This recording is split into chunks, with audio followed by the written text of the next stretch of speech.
Ya, raksasa maskapai Boeing kembali berulah dan membuat heboh dunia. Kali ini lewat insiden pesawat Alaska Airlines, Boeing 737 MAX 9, jendela pesawat ini lepas saat mengudara, membuat suasana di atas langit pun begitu mencekam. Lantas apa sih penyebabnya dari insiden ini? Kita akan bahas selengkapnya dalam lagi Boeing bikin pusing. Kita lihat slide yang pertama. Ya, pesawat Alaska Airlines yang membawa 174 penumpang dan 6 awak penerbangan ini melakukan pendaratan darurat usai panel jendela pesawat pecah di udara tak lama setelah lepas landas dari Portland, negara bagian Oregon, Amerika Serikat. Dewan Keselamatan Transportasi Nasional Amerika Serikat pun melakukan investigasi atas insiden yang terjadi di pesawat Boeing 737 MAX 9 maskapai Alaska Airlines ini. Selain itu, Kantor Penerbangan Federal Amerika Serikat atau FAA memutuskan untuk melarang terbang atau grounding pesawat terkait untuk sementara waktu. Jadi mengutip dari Reuters, administrator dari FAA, Mike Whitaker ini mengatakan bahwa memang badan tersebut memerlukan pemeriksaan segera terhadap pesawat-pesawat terkait sebelum mereka dapat kembali terbang. Imbasnya adalah pemerintah atau perintah tersebut mempengaruhi setidaknya terhadap 171 pesawat sejenis di seluruh dunia. Petunjuk kelayakan udara darurat akan mewajibkan operator untuk memeriksa pesawat sebelum penerbangan selanjutnya yang tidak memenuhi siklus inspeksi. Jadi Whitaker mengatakan inspeksi yang diperlukan akan memakan waktu sekitar 4 hingga 8 jam per pesawat. Sementara itu, kalau kita lihat perusahaan penerbangan Boeing menyatakan pihaknya mendukung tindakan inspeksi terhadap pesawat-pesawat jenis 737 MAX 9 ini. Di sisi lain, maskapai Alaska Airlines pada Sabtu pagi waktu setempat menyatakan bahwa telah selesai melakukan inspeksi terhadap pesawat terkait hampir seperempatnya. Namun sejauh itu tidak ditemukan masalah apapun. Belum ada pernyataan lain dari maskapai tersebut sejauh ini. Adapun grounding sementara 100 pesawat sejenis mulai berlaku sejak akhir pekan untuk inspeksi FAA. Bahkan banyak lembaga penerbangan dunia juga melarang Boeing 737 MAX 9 untuk terbang. Dan kalau kita lihat seperti apa selengkapnya, kita lihat slide berikutnya. Ya, jadi regulator Amerika Serikat telah memerintahkan penghentian sementara untuk pemeriksaan keselamatan pada 171 jet Boeing 737 MAX 9 yang dipasang dengan panel yang sama. Jadi menurut perusahaan analis penerbangan Cirium, ada sekitar 215 jet 737 MAX 9 yang beroperasi secara total. 5 tahun lalu, 2 kecelakaan mematikan pesawat Boeing 737 MAX ini memicu larangan terbang terhadap semua jet MAX di seluruh dunia. Berikut ini beberapa tindakan yang dilakukan regulator dan juga maskapai penerbangan akibat insiden terbaru ini. Kalau kita lihat, regulator Administrasi Penerbangan Federal Amerika Serikat atau FAA ini telah mengeluarkan arahan untuk menghentikan sementara beberapa pesawat 737 MAX 9 sampai inspeksi dilakukan yang berdampak pada 171 pesawat. Selanjutnya Dewan Keselamatan Transportasi Nasional Amerika Serikat atau NTSB, di mana Badan Independen Amerika Serikat juga telah membuka penyelidikan untuk insiden ini. Selanjutnya ada juga Brazil. Kalau kita lihat ini regulator penerbangan Brazil, ANAC, mengatakan pada hari Minggu lalu bahwa keputusan FAA secara otomatis berlaku untuk semua penerbangan di Brazil. Selanjutnya Kanada, Transport Kanada pada hari Minggu mengatakan tidak ada pesawat Boeing 737 MAX 9 yang digunakan oleh operator Kanada. Lalu ada juga China. Selanjutnya ada Uni Eropa, Badan Keamanan Penerbangan Uni Eropa atau EASA. Mengadopsi arahan FAA namun mencatat tidak ada maskapai penerbangan negara anggota dari UE yang mengoperasikan pesawat jenis serupa. Selanjutnya ada pula India.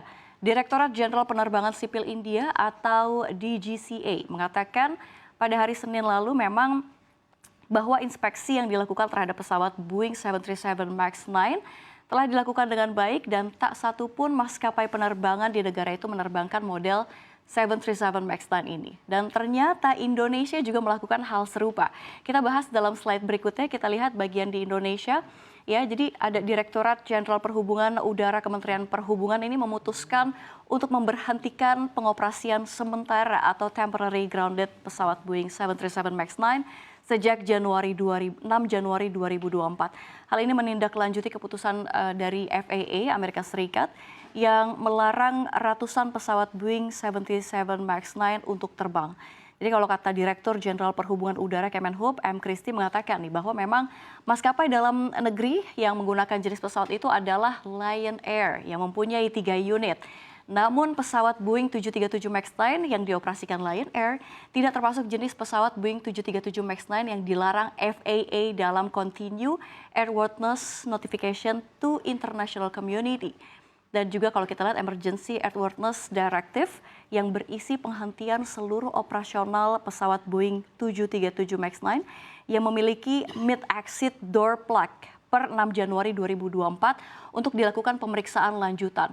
Jadi Christie ini mengungkapkan bahwa Boeing 737 MAX 9 milik Lion Air tidak menggunakan tipe mid-exit door plug, tetapi menggunakan mid-cabin emergency exit door type 2, ya kalau kita lihat. Yang berarti adalah sistem pada pintu darurat bagian tengah tersebut berfungsi aktif dan dapat digunakan untuk proses evakuasi. Dan kalau kita lihat berdasarkan hal ini juga Ditjen Perhubungan Udara juga telah melakukan review dan lagi-lagi evaluasi terhadap pesawat Boeing 737 MAX 9 milik Lion Air. Dan kalau kita lihat hasilnya 3 pesawat Lion Air tersebut tidak memiliki mid-exit door plug sebagaimana yang terpasang di pesawat Alaska Airlines karena memang Lion Air ini menggunakan mid-cabin emergency exit door tipe 2. Ya, jadi dengan adanya insiden ini membuat beberapa penerbangan delay.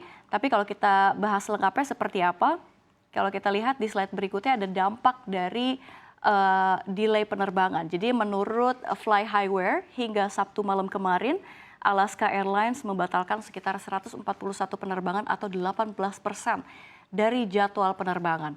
United Airlines membatalkan 66 penerbangan atau sekitar 2% dari jadwal hariannya. Ratusan penerbangan yang dioperasikan pada hari Sabtu oleh kedua maskapai penerbangan pun juga ditunda. Jadi dengan adanya insiden ini juga maskapai menukar jadwal keberangkatan para penumpang di menit-menit terakhir keberangkatan. Ya, untuk itu pihak Fly Highware ini menawarkan kepada penumpang yang terdampak untuk memilih jalan alternatif dengan cara memilih tiket dengan waktu perjalanan yang berbeda. Ya. Ini kalau kita lihat masing-masing dari penerbangan Alaska dan juga United Airlines mengeluarkan pemberitahuan terhadap penumpang yang berdampak di website mereka masing-masing. Lantas seperti apa sih sejarah kelam ya kalau kita mau ketahui begitu ya dari Boeing 737 MAX? Kita bahas di slide yang terakhir ya. Seperti kita ketahui, Boeing 737 MAX dilarang terbang sejak Maret 2019. Jadi setelah 2 kecelakaan pesawat terjadi di Indonesia dan juga Ethiopia yang menewaskan 346 jiwa hanya dalam 5 bulan. Ya, jadi kalau kita lihat pada 29 Oktober tepatnya di 2018, pesawat Lion Air JT610 rute Jakarta Pangkal Pinang jatuh di perairan Karawang.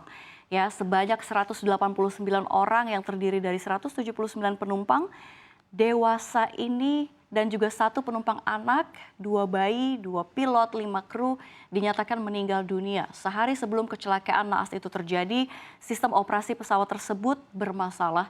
Hanya berselang 5 bulan dari jatuhnya pesawat Lion Air JT610, Boeing kembali dikejutkan dengan jatuhnya Ethiopian Airlines dengan seri pesawat yang sama yaitu Boeing 737 MAX 8.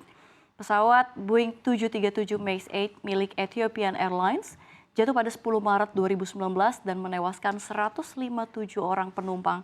3 menit setelah lepas landas dari Bandara Addis Ababa, pilot pesawat meminta izin untuk kembali karena kecepatan pesawat abnormal. Ya, 2 kecelakaan tersebut disinyalir karena masalah yang sama yaitu angle of attack. Angle of attack adalah parameter mendasar dari penerbangan yang mengukur derajat antara aliran udara dan juga sayap pesawat.